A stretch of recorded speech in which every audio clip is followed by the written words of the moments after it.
আমি কাকলি দেবমিত্র নতুন একটি কবিতার সাথে আরো একবার আপনাদের সামনে। আমার আজকের নিবেদন আর্যতীর্থের বিকর্ণ কবিতাটি। যাজ্ঞসেনীর খুলছে শাড়ি, টানছে ধরে দুঃশাসন। দায় ছিল যার গর্জে ওঠার, নিচু মাথায় সে 5 জন। দুর্যোধনের নগ্ন উরু, ইঙ্গিতে তার ধর্ষকাম। হস্তিনাপুর দেখছে বসে, ধস্ত হতে তার সুনাম। অন্ধ রাজা সিংহাসনে, আর তো চেঁচান বৌমাতার।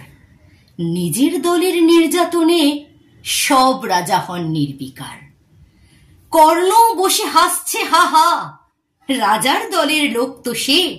শর্তবিহীন সমর্থনেই তাবৎ আরাম সুখ বসে। ভীষ্ম দ্রোণ কৃপ নীরব, সরকারি লোক হাজার হোক, রাজার কথাই তোমার কথা, তুমি যখন রাজার লোক। খল শকুনি দেখছে সবই, বস্তুত সে ধ্বংস চায়। ঘরের মাটি লাল হয়ে যাক দেশ বিভাগের যন্ত্রণায়। সুশীল সভায় ঘটছে যখন রাজ অপরাধ জঘন্য, ঠিক তখনই তার বিরোধে চেঁচিয়ে ওঠে বিকর্ণ। বিকর্ণ নন কেউ কেটালো, 100 ভাইয়ের একজনা। এর আগে কেউ তার কথাটাই তেমন করে জানতো না। যত গৃহে কারেন্নিরা, অন্তত তার নেই লেখা।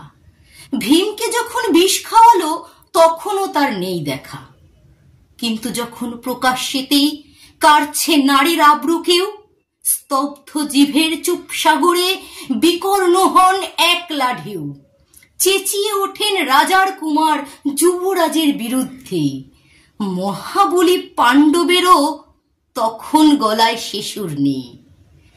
রাজাও যখন নীরব থেকে সায় দিয়ে যায় ধর্ষণে, ঠিক তখনই সমস্ত যুগ বিকর্ণদের সর্ষণে। আমরা যারা কিচ্ছুটি নই, একটি মুঠে ভোট কেবল, অত্যাচারের সামনে এলে সঙ্গী শুধু চোখের জল। পোষ্যভাবে যাবনা চেবাই অন্ধ এবং নিকর্ণ। প্রার্থনা থাক আমরা যেন একবার হই বিকর্ণ। প্রার্থনা থাক আমরা যেন একবার হই বিকর্ণ। নমস্কার।